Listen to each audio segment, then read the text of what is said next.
Suena una banda nueva, parece. Una banda nueva.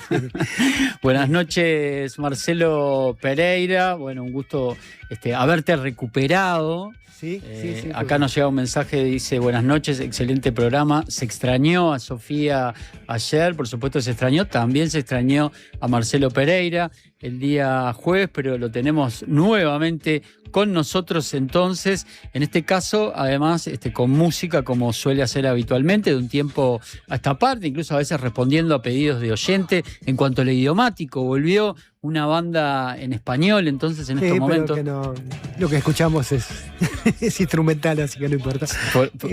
Por el momento sí, una canción de una banda de la generación de los 80, post-dictadura, la banda Neo 23, y esta canción que fue una especie de himno para mi generación, éramos muy jovencitos en esa época, que proponía desde su estribillo una situación en la cual nos veíamos como imbuidos, y bueno, el estribillo repetía: estamos mal, estoy aburrido, además agregaba. ¿Por qué?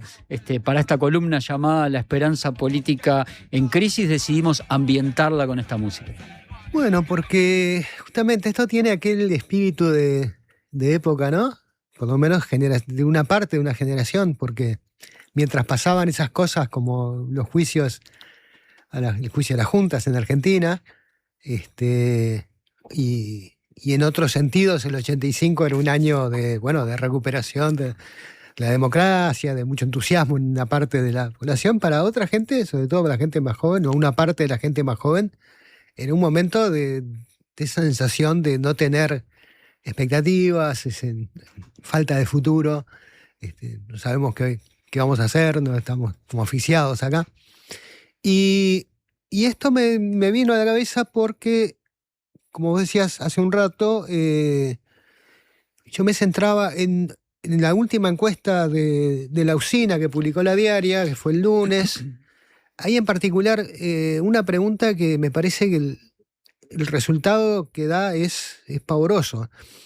Y es esa de cuando le preguntan a la gente si piensa que con decisiones de algún gobierno, de cualquier gobierno, su situación va a mejorar. Y realmente parece salido de ese 85, de esos jóvenes del 85, porque las opciones eran mucho, bastante, algo, muy poco, nada. Y la parte de muy poco nada lleva 45% de las respuestas, y si le agregamos la gente que dice algo, o sea que descarta bastante, o sea, no lo suficiente, llegamos a 64%. Casi 2/3 del total, ¿no? Sí. Quiero repetir la pregunta para que quede bien específico que hacían los encuestadores de la usina. ¿Crees que tu situación actual puede cambiar gracias a decisiones de un gobierno, sea cual sea? O sea, no se concentraba en este gobierno, sino en este gobierno y es quienes quieren ser gobierno. Y apunto a eso porque veníamos además de una serie de encuestas que no le están dando bien a nadie, ¿no? A nadie. Se han concentrado la mayoría de ellos en la gestión del gobierno y en la figura del presidente, pero también se hicieron otras relacionadas al rol de la oposición, y las cifras no difieren mucho. No, la desaprobación está, en los dos casos, ronda la mitad, 46%. Factum pidió las dos cosas, le dio el mismo número en las dos, y la aprobación de la oposición es incluso menor que la del gobierno. Entonces, ¿qué pasa? Bueno, primero, las primeras que se conocieron fueron las de la aprobación o desaprobación. Lo que llamó la atención fue la desaprobación creciente del desempeño de Orsi como presidente. Entonces, bueno, ahí la oposición un poco sacó pecho y dijo, bueno, está, Pero después llegaron las otras y dijo, bueno, está. Sí, después ahí... a ustedes tampoco les va tan bien. Sí. Pero el conjunto de esto, más lo que pregunta la usina, indica algo que no es... O sea, sería malo, siempre es malo que, por supuesto, que la mitad de la población esté descontenta con el gobierno nacional. Es un poco peor que esté descontenta con el gobierno nacional y también con la oposición. Pero cuando a eso se le agrega que hay realmente falta de expectativa de que cualquier cambio de gobierno va a significar más o menos lo mismo para ese descontento que tienen, no esperan que las cosas cambien. Bueno, estamos en una situación bien complicada. Y además, yo hurgaba un poquito en la desagregación de estas cosas, a mí me gusta mucho hurgar así en las encuestas. Es una sensación que es mayor en la gente que está peor. O sea, la gente de peor situación socioeconómica es la que tiene más opiniones de que no le va a cambiar la vida ningún gobierno.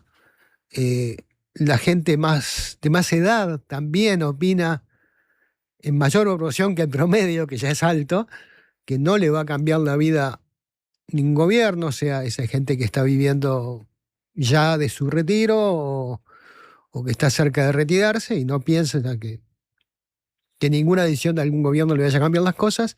Y además, esto yo se los pregunté específicamente porque no estaba en el informe inicial a la gente de la usina, tampoco hay grandes diferencias entre los votantes del oficialismo actual o de la oposición actual. O sea, eso son diferencias de 3 puntos para acá, para allá, según la pregunta, pero en general el panorama es muy parecido. O sea, no es que estén notoriamente más desesperanzados unos que otros. Están todos desesperanzados en una proporción muy alta. Entonces, esto es realmente un fracaso de la política. Me parece que no se puede leer de otra manera, porque ni siquiera se trata de que uno dice, bueno, puede haber ese descontento y de repente hay gente que está esperando que el gobierno rectifique su conducta o que la oposición rectifique su conducta y que entonces haga otras cosas que sí le van a servir, siempre le van a parecer bien, le van a parecer incluso beneficiosas para su propia situación. Pero esto no es ni el gobierno, ni la coalición republicana, ni Cabildo Abierto, ni Salle. Yo no creo que ningún gobierno me vaya a mejorar la vida. Y hay que tomar conciencia de lo que significa esto, ¿no? En esa democracia tan sí, ahí planteabas también en un ejemplar, momento, que la que nos gusta enorgullecernos, ¿no? Sí, esa excepcionalidad uruguaya, ¿no? Que siempre hablamos. Pero ahí planteas en un momento que incluso hay como una percepción de que ninguna de las dos estrategias, en lo macro, que uno podría decir que se emplean, que está la del dialoguista, la que tiende, el que tiende la mano, el que invita al otro, no está funcionando. Y la del confrontativo, la de que está todo el tiempo arisco, está todo el tiempo contestatario, está todo el tiempo sin alcanzarle un vaso del agua al otro, como se suele decir la frase, tampoco está funcionando. Tampoco, porque también no se puede leer, yo qué sé, lo mismo que la desaprobación al gobierno, hubo gente que le quería leer y decir, bueno, lo que pasa es que el gobierno tendría que acentuar más su perfil izquierda, o tendría que dialogar menos y ser más combativo con la oposición, o viceversa, gente que opina que la oposición es un fiasco porque no es suficientemente dura, y otra que opinará seguramente que no le gusta porque es demasiado dura. Pero acá en realidad estamos en otro nivel en relación con esto, porque cualquiera de esas posiciones, si fuera la predominante, no conduciría a esta sensación de que ninguno de estos me va a cambiar nada a mí, ¿no? Más bien, uno ve una desilusión, una desesperanza. Desilusión no significa lo mismo que desesperanza, porque la esperanza siempre es buena, la ilusión no tanto. Pero Y ahí lo planteaste también como el deseo de que te vaya mejor, de que la vida te cambie, que se da de bruces contra la percepción que los ciudadanos tienen de sus gobernantes o de aquellos que aspiran a gobernarlos. Claro. Esto se está discutiendo bastante en estos días, ¿no? Yo escuchaba en los últimos días varias discusiones porque hay un tema internacional sobre qué está pasando con la insatisfacción de las poblaciones en muchos países con las democracias. Y bueno, es un problema internacional. Uruguay está en el pequeño grupo a esta altura, más cerca de 10 que de 20 países que se consideran con democracias plenas en la medición internacional, ¿no? O sea, es un porcentaje chico, y así todo tenemos este tipo de síntomas. Y bueno, yo saco un par de apuntes sobre esto. Uno es que siempre aparecen estas cosas, bueno, si hay descontento, si el problema es la polarización. Y a mí hay algo que yo se lo escuché decir por primera vez acá en Uruguay, a tu entrevistado ayer, a Daniel Buquet, que siempre dice cosas interesantes, aclarando, bueno, pasa que la polarización de programas es buena. O sea, es bueno que la gente tenga dos opciones programáticas claras y que diga, no, yo quiero que el país vaya por acá o quiero que vaya por allá. Que eso no quiere decir que no puedan después discutir, acordar, dialogar, pero que haya diferenciación en los partidos es positivo. Es lo que le da dinamismo a la democracia. Parece que escala más hondo aquello de los políticos son todos iguales. Claro. ¿No? Y después saber está popular, o dicho popular. la que sí es muy complicada, que es lo que llaman la polarización afectiva o emocional, que ya no es tanto una cuestión de que mi proyecto es distinto al tuyo. No, dice, yo opino que vos sos una desgracia para el género humano. Claro, que tendrías que desaparecer de la Tierra. No tengo nada que hablar contigo. En realidad ni me importa qué es lo que estás diciendo, cuál es tu programa, porque seguramente es una porquería. Porque sos un facho, o porque sos un zurdo, o porque sos lo que sea, ¿no? Entonces, yo creo que es una hipótesis. Estas cosas hay que estudiarlas, porque son importantes. Que de repente lo que pasa acá es un poco... Esta vez que a la calle Pou le gustaba mucho decir hay que ser duro con las ideas y suave con las personas. Después pasó incluso, le pareció muy duro lo de duro. Dijo, hay que ser firme con las ideas y suave con las personas. Y yo creo que acá algunos actores políticos hacen exactamente lo contrario. En ese sentido ha sido un fracaso la prédica de la calle Pou, en caso de que fuera así honesta y sincera, que no tenemos por qué durar. Pero, ¿qué pasa? En realidad que hay mucha gente que está siendo muy duro con las personas y muy poco firme con las ideas, ¿no? Es la inversa. Y quizá acá el problema es que tenemos demasiada polarización emocional y poca diferenciación, poca polarización programática. Entonces yo creo que eso puede ser una de las cosas que están contribuyendo a que la gente realmente no vea motivos para tener más esperanza, porque en cuanto a programa no cree que nadie vaya a hacer algo muy distinto, y en cambio ve que están todo el tiempo dándose palo entre ellos, ¿no? Lo cual suma factores para no confiar, y la democracia es un acto de confianza, votar es un acto de confianza. Ya hacia el final de la columna trazás una especie de paralelismos o no, porque cuando te vas hacia el 2001 estableces una diferencia. ¿Y a qué me quiero referir en esa hermandad que tenemos con los argentinos en muchas cosas? Lo que vivimos en el 2001 y ellos, y en el 2002 nosotros, fue de alguna manera diferente. En Argentina, en aquel 2001, sí caló fuerte el que se vayan todos, claro. Que es la otra frase, el otro dicho popular, el que me quería referir. Y acá en Uruguay, en aquel momento, no caló aquello con esa fuerza. En Uruguay no se responsabilizó también, no había mucho motivo para responsabilizar a la oposición de la crisis económica, social y financiera que desató, por un lado, las consecuencias de Argentina y por otro lado, las grandes debilidades de control que había acá sobre el sistema financiero. Pero allá, en realidad era así. Bueno, todos ustedes son responsables de esto, que se está cayendo a pedazos. Y acá, en cambio, decía, bueno, gente que nunca había confiado en el Frente Amplio, dijo, bueno, vamos a probar con el Frente Amplio. Y eso le hizo la diferencia frente del último tramo que le faltaba para llegar a ser mayoría del país. Había crecido mucho desde antes y por otras cosas. Pero, bueno, Tabaré Vázquez gana en primera vuelta con mayoría absoluta. Y en Argentina, en cambio, de 2001 a 2003, hubo 3 presidentes interinos alguno que no llegó a asumir porque no lo encontraron, había desaparecido, un señor Puerta, creo. Sí, Y, gobernador de Corrientes, creo y que era un finalmente, yerbatero claro, famoso.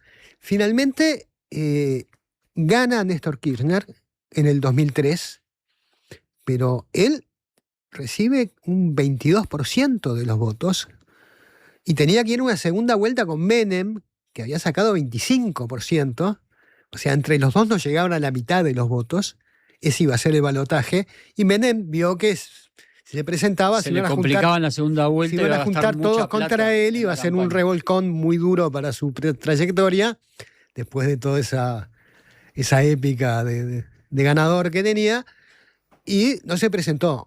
Y Kirchner arranca con esa base de sustentación que es muy, muy escasa, ¿no? En un país que venía además en una enorme incertidumbre, muy sacudido, con muy poca confianza en los políticos, y empieza a construir poder en la confrontación con los medios, con algunos sectores del campo, como se decía allá. O sea, él construye poder en gran medida enfrentando a sectores del poder que existía realmente, ¿no? Lo acumula para sí, confrontando. Pero no por esto, no solo por esto, no solo porque Kirchner eligió ese camino, por muchas otras cosas, en realidad me cayó la ficha, ¿no? De 2003, elección de Néstor Kirchner, pasan 20 años y tenemos 2023, elección de Javier Milei. Después de 20 años en que la política argentina se organiza en que sos K o sos anti-K, ¿no? Y llegamos a Milei, que es duro con las ideas y más duro con las personas, ¿no? Es la polarización total, es así en todos los campos posibles, en la grosería más desatada, de que poco menos que no hay que odiar más, no se odia lo suficiente. Y acá, que nos gusta tanto ser distintos de Argentina en estas cosas, y a veces no hacemos fuerza por parecernos un poco en otras cosas que tendríamos que parecernos más, quizá.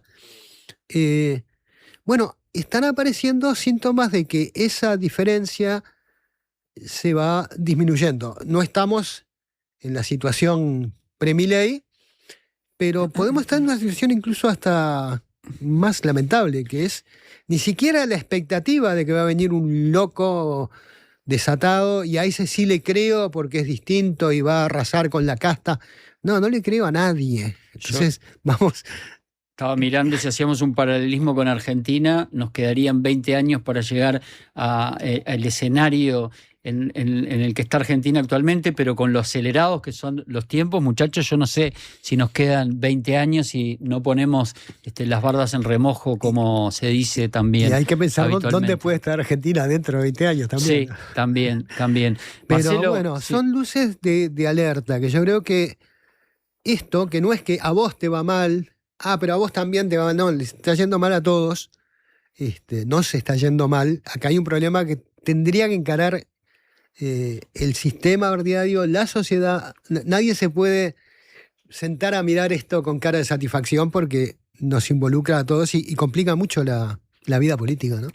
La esperanza política en crisis, quien quiera leer la columna, está en la versión digital, por supuesto, y bueno, los que recibieron el papel la podrán tener en sus casas. Te quiero despedir con algunos mensajes, ¿qué te parece? Te leo algunos mensajes que llegaron. De Silvia dice, es el triunfo de Palantir y todo eso de las redes y los medios colaboran mucho a esto. Es la opinión de Silvia. Este mensaje, a ver si tiene firma por acá. No tiene firma, dice muy esperable y tal como dijeron ustedes mismos, no nos sorprende que la gente crea que no le cambiará nada uno u otro gobierno, pero de ahí a que sea una crisis, será una crisis para los que viven de acomodarse en puestos estatales, butacas parlamentarias, etcétera. El problema justamente no es la polarización, sino todo lo contrario, justamente que se parecen cada vez más entre ellos, dice este mensaje. ¿Vos querés comentar algo, Marcelo, de los mensajes? Sí, vas comentando. Creo que además hay otro problema que daría para hablar otra media hora, que es la personalización de los liderazgos y la necesidad de que la política se resuelva ¿no? Que nuestro problema no es que si tenemos un buen jefe o no tenemos un buen jefe. Que lo que también en estos años se fue perdiendo mucho es la participación política de la gente. Y eso también, si estamos mirando de afuera, contribuye mucho a que nos sintamos decepcionados. Y te leo alguna más, porque lo de ahora duele, los otros ya sabíamos cómo son, en fin, el poder está en otro lado. Lo cierto es que si nos afectan la desidia, la falta de políticas públicas, sociales, económicas, serias, decía este mensaje. Y hay otro que llega por acá de Victoria, primera vez que escucho panorama informativo, pero no es panorama informativo, va a quedar como chiste eso. Marcelo, te esperamos el martes con otra columna. El jueves. ¿El martes es hoy? Hoy es martes, yo ya quería que fuera jueves. No, capaz que querías que no viniera el jueves. No, vení el jueves, te esperamos con otra columna Bueno. para conversarla acá en la mesa de informativo de cierre y con música también. Sí, cuadra. Eso depende de que uno encuentre algo adecuado. La inspiración, si no yo te elijo algo.